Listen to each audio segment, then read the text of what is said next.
Olá, tudo bem com você? Uma satisfação ter sua companhia. Que bom que Deus separou esse momento para estudarmos a Bíblia. O tema de hoje, a prova de fogo. O texto para o nosso estudo, Daniel capítulo 3. Você vai se lembrar que em nosso estudo anterior, de Daniel capítulo 2, nós vimos que Deus revelou o futuro para Daniel através do sonho do rei Nabucodonosor. Esse rei teve um sonho onde ele viu uma grande estátua com cabeça de ouro, peito de prata, cintura de bronze, perna de ferro e pés de barro e de ferro misturado. E Deus revelou para Daniel que cada componente de metal da estátua representava um império, a começar pela cabeça de ouro, que representava o reinado da Babilônia, mas depois da Babilônia viria um outro reinado, que era o reinado de prata. Nabucodonosor, a princípio, fica muito feliz com Daniel. Ele foi o único capaz de revelar o sonho e a interpretação, por isso deu a Daniel um cargo elevado em seu reino. Ele seria uma espécie de um governador.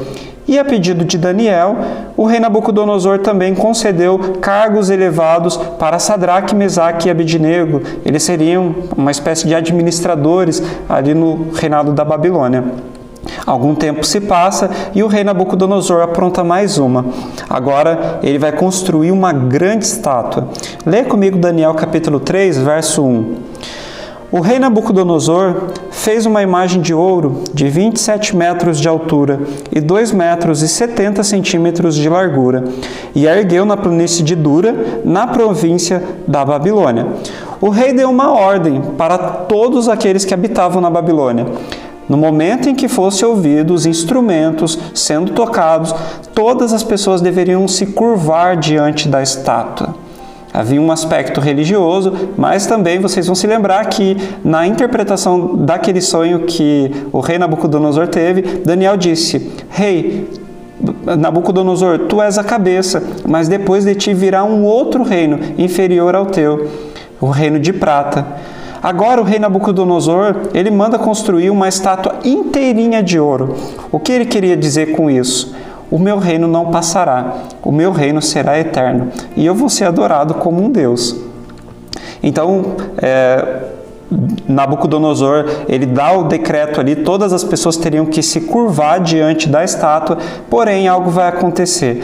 No momento em que os instrumentos são tocados, 3 homens se recusam a se curvar diante da estátua.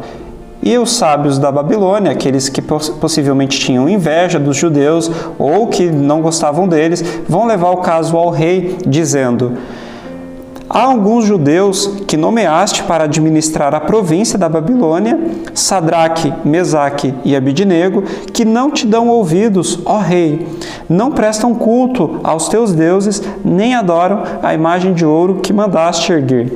Então o rei Nabucodonosor, ele vai ficar furioso e ele vai perguntar: mas quem são esses insolentes que não se curvam diante da minha estátua, que não adoram os meus deuses?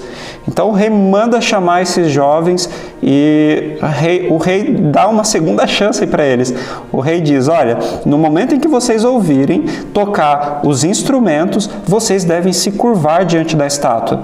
Agora, se vocês não se curvarem diante da estátua, fica sabendo que eu vou lançar vocês na fornalha de fogo ardente. E eu quero ver quem é o Deus que pode livrar vocês da minha mão. Queridos, olha só qual foi a resposta daqueles 3 jovens para Nabucodonosor. Se o nosso Deus, a quem servimos, quer livrar-nos, ele nos livrará da fornalha de fogo ardente e das tuas mãos, ó rei.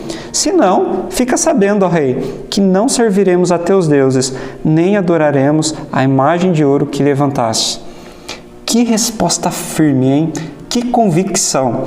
Eles sabiam o seguinte, a certeza deles era: Rei, o nosso Deus pode nos livrar da sua mão, e você não poderia fazer nada se ele assim desejar.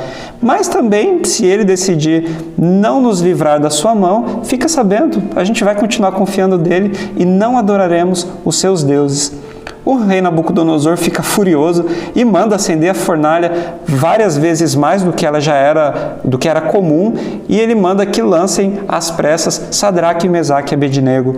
A fornalha estava tão intensa, o fogo, que no momento em que os carrascos foram lançar Sadraque, Mesaque e Abednego ali dentro, eles morreram com as chamas, e Sadraque, Mesaque e Abednego foram lançados dentro da fornalha. Algo, porém, vai acontecer ali. O texto diz: tornou o rei e disse: eu, porém, vejo 4 homens soltos que andam passeando dentro do fogo, sem nenhum dano, e o aspecto do quarto é semelhante a um filho dos deuses. O rei Nabucodonosor agora fica impressionado. Ele percebe que as chamas não afetam aqueles 3 homens, e agora surge um ser misterioso ali dentro da fornalha. E aquele ser tinha um aspecto diferente, ele tinha um aspecto do Filho de Deus. Querido, que coisa maravilhosa que acontece aqui. A gente vê que no caso de Sadraque, Mesaque e Abednego, Deus não decidiu livrar eles da fornalha de fogo ardente. Ele poderia sim livrar, mas Deus não livrou eles da fornalha de fogo ardente. Porém, Deus caminhou com aqueles homens dentro da fornalha. Você percebe, queridos, que na nossa experiência cristã é assim também? Muitas vezes a gente vai passar pela fornalha de fogo. A gente vai enfrentar provações, dificuldades, problemas. E ao contrário do que muitos pensam, a vida cristã ela não é um mar de rosas, onde acontecerá somente coisas boas conosco. Às vezes nós também passamos por momentos difíceis, mas Deus promete caminhar conosco em todos os momentos da nossa vida.